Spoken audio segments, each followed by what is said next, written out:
මේවා ජම්බුද? වස නෙවෙයිනේ.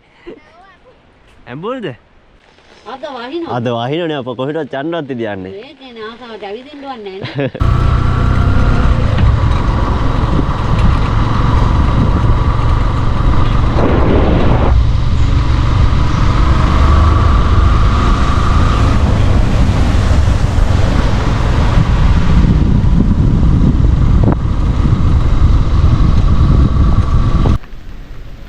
මන්දාරම් නුවර කොහොමද සුන්දරත්වය? කියන්න වචන නැහැ.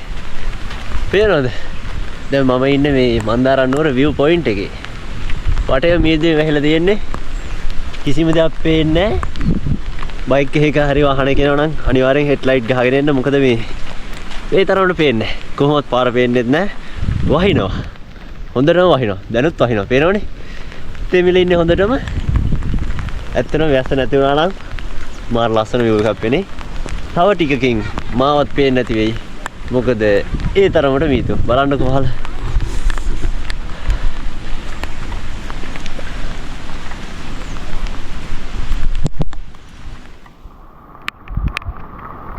මේ එන්න තියෙන පාර මේ view point එක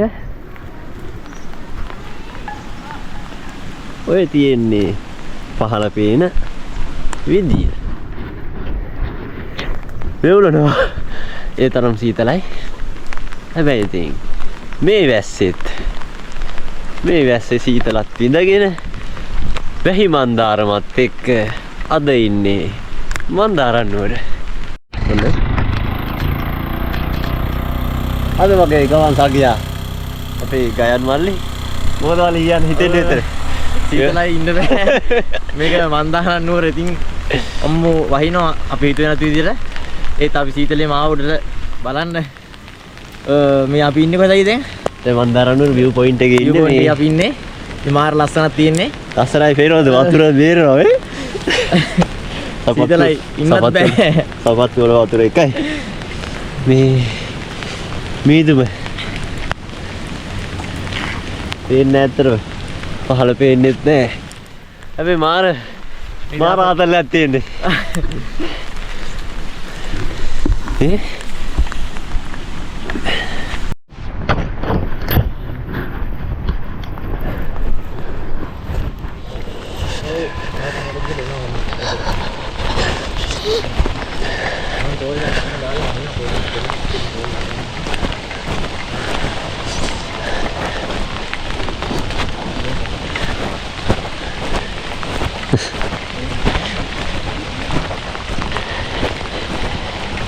වහිනවනේ ඇන්ටි. ඔව් පුතේ වහිනවා. ඔව් ඊයන් චුට්ටක් පෑවුවා. ඒ තවස වැස්සනේ. අද වහිනවා. අද වහිනවනේ අප කොහෙටවත් යන්නවත් ඉදියන්නේ. ඒකේ නාසාවට ඇවිදින්න වන්නේ නැහැ. මෙතන තමයි view point එක නේ. ඔව් පුතේ. මෙතන මේකද නුවර එළියට පාරේ තවරන්නේ. ඔව්. මෙතන ඉඳන් ගොඩක් දුරට යන්න ඕනද? අය දුක පුතේ. පැදයක් වහිනවනේ අපේ. ඒකනේ. ඒකේ නිමිත්තට වතාවනම්ද. කැරට් තියෙනවා. සීතලයි. සීතලයි. කැරට් කීයද ඇන්ටි? 200. කිලෝක 200යි. ගායන් කැරට් ගෙනියන? ගන්නවා හිත බෑ. වහිනවනේ අප්පා. අම්බ ඉදිලා තියෙන පුතේ. එහෙමද? අඹ කීයද? 100යි ගෙඩි. ගෙඩියක් 100යි. ගායන් ඔබ කනවා. දෙන්න බයයි අය කියන්න. අද ඉතින් ගත්තේම නැත්තම්. අපලා දෙන්නේ නැහැ. තමලට ඕන විදිහට ගත්තා. ගෙඩි දෙකන කපාව යන්න අපලා ඕනේ. ඔව් කියන්නේ. පේරක් තියෙනවා. පේර කීයද? පේර ගෙඩි දෙකම 50යි.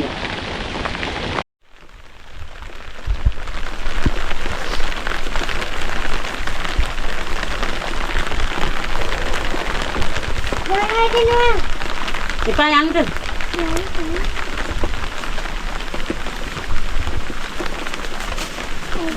ඉතින් අඹ ගෙඩියක් ඕනේ. අඹ එපානේ. තාම හරි. කැරට් ගන්න. කැරට් පස්සේ ගමුද ඕනේ? නෑ ආයි යනවා පල්ලෙහාට කියලා ආයි එනවා. මේවා ජම්බුද? වස නෙවෙයිනේ. ඇඹුල්ද? මුකුත් එන්නේ නැහැ නේ කෑවට. අපි කාලා නැහැ ඒකයි. ඕනද ඔයාලට? කොහොමද කන්නේ? නිකම්ම ඔක ඇස්සේ මේවා එකක් තියෙනවා. මොකද්ද? වැටයක් තියෙනවා. ආ එහෙමද?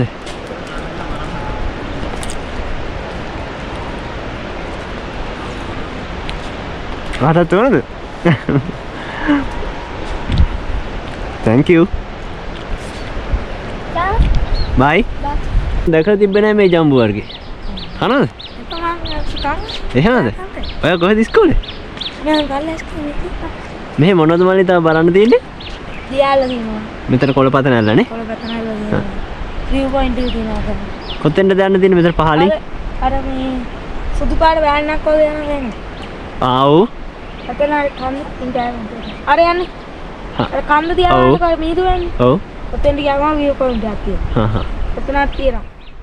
ආයේ මෙහි සපාරි කියලා තියෙනවා. ඔව්. සපාරි ජිප් එකක් යන්න 12000යි.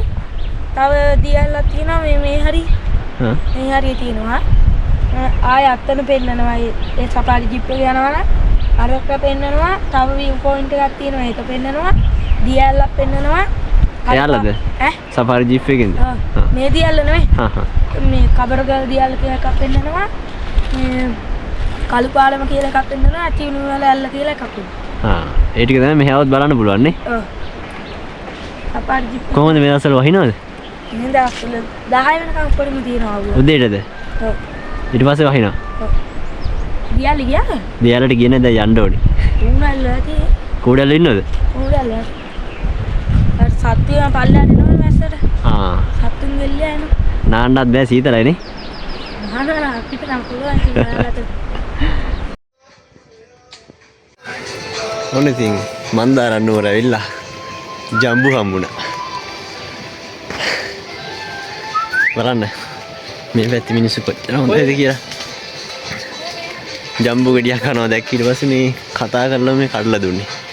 ජම්බු. මේ අය තමයි මේ කඩලා දුන්නේ. මල්ලි නම් ගහේ. අයික නම මොකද්ද?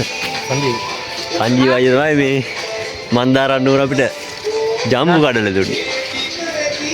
පන්ජි ලයිලයි මල්ලිද මේ? නෑ පල්ලා විතරම. ආ පල්ලා හැදෙන මල්ලි තමයි. ජම්බු ගහේ ඉන්නේ. ඇති අය ඇති වැඩිත් එක්ක හම්බෝ. ගොඩක් ඉස්තේ. මල්ලක දෙන්නද දාගෙන යන්න? එපා ඕනේ නැහැ. කමු. ගිහින් ගන්න අයියා. එතනයි. අපේ රටේ මනුස්සකම තාමත් ඉතිරිලා තියන්න තවත් එක් සාධකයක් තමයි මේක සාධකයක් විතරයි. මොකද හිතන්නේ මල්ලි? ඉතින් රුපියල් 100ක් විතර මම හිතන්නේ මේ මල්ලා ජම්බු මල්ලා. අනිවාර්යෙන් 100ක් විතර මල්ලා කිව්වේ මිනිස්සු අපිට නිකන් දෙනවා. නිකන් දුන්නේ. කතා කරලා දුන්නේ. ඒකයි. අපේ රටේ මනුස්සකම තාම ඉතිරිලා තියෙනවා අනිවාර්යෙන්ම. ඇත්තටම. මේ මල්ලි මේ කතා කරලා ජම්බු ගහෙත් නැගලා කඩලා දුන්නේ. අපි කවදාකවත් කාලා නැහැ කියලා කියපු හින්දාමයි මේ පේනෝනේ ජම්බු. මොකද මේකට නමක් කිව්වනේ? මේකට මතක නැහැ නම කියන නම. අපි දැන් හරිම නෑ ඇඹුල් පොඩි ඇඹුලක් තියෙනවා මේ එනකොට මාර රසක් තියෙන්නේ. ජම්බු කකා යන්නේ කොළපත නැල්ල බලන්න.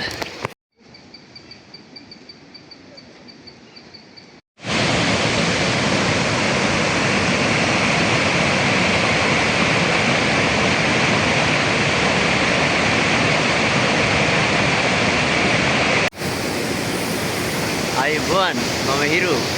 ඔන්න තවත් සුන්දර සංචාරයකට තමයි අද ඔයාලව එක්කගෙන අවිල්ලා තියෙන්නේ. මම අද ඉන්නේ සීතලම සීතල මන්දාරම් නුවර. මන්දාරම් නුවරත් හරි ලස්සනම සුන්දර ලොකේෂන් එකක් තියෙනවා. ඒ තමයි කොළපත නැල්ල.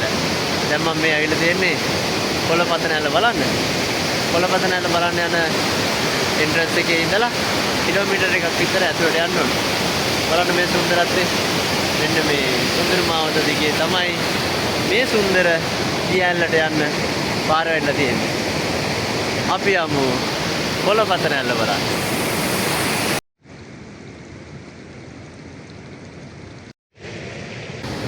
ඔයාලට පේන ඇති දැනුත් වැහි මන්දාරමත් එක්ක හිරිකඩයකට තෙමෙන ගමන් තමයි අද සංචාරය ඇවිල්ලා ඉන්නේ.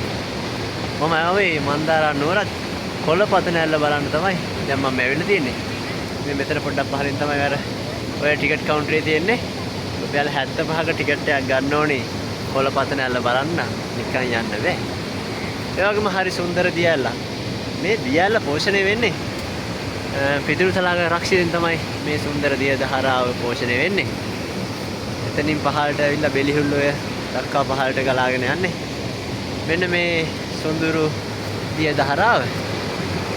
අද ඩ්‍රෝන් ෂොට් එකක් නම් ගන්න බැරි වෙයි බොහෝ දුරට. මොකද මේ වැස්සත් එක වැහි කාලුකුණේ තමයි මම අද ආවේ. ඒ නිසා බලමු උත්සාහයක් ගන්නවා. උලංගෙත් දන්නේ. ඒ වගේම මේ කොළපතන දියැලත් එක්ක සැඟවුණු පුරා වෘත්තයක් තියෙනවා. මල්සරා කියලා දෙවි කෙනෙක් මේ කොළපතන ඇල්ලට බත් එකක් කොලේ කෙසෙල් කොලේක ඔතාගෙන ඇවිල්ලා අන්නේ මේ දියැල ළඟ ඒ බත් එක කාලා ඒක එතන දාලා ගියපු නිසා තමයි මෙන්න මේ කොළපතන ඇල්ල කියලා මේ දියැලට නම හැදිලා තියෙන්නේ. ඒ වගේම තවත් එක් කතාවක් තියෙනවා. ශ්‍රී වික්‍රම රාජසිංහ රජතුමත් මේ ස්ථානයෙන් යනකොට ගිමන් හරින්නේ මෙන්න මේ සුන්දර දියැල ගාව. නමුත් වර්තමානයේ නම් ඒ කතාව ටිකක් වෙනස්. මොකද මේ කොළපතන දියැලත් එක්ක තියෙන මේ කොළවන් පාට තෘණ භූමිය නිසා මෙතනට කොළපතන ඇල්ල කියලා කියනවලු. කොහොමද හරි අපූර්ව කතා ගොඩක් එක්ක අපි යමු කොළපතන ඇල්ල බලන්න.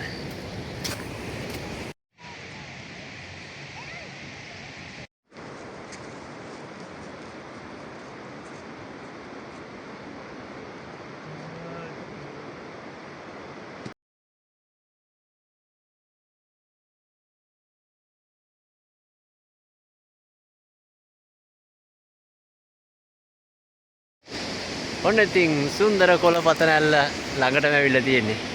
වැස්සයි මීදුමයි එක්ක මේ පිටිගමන් පේන්නේ නැති ඇල්ල.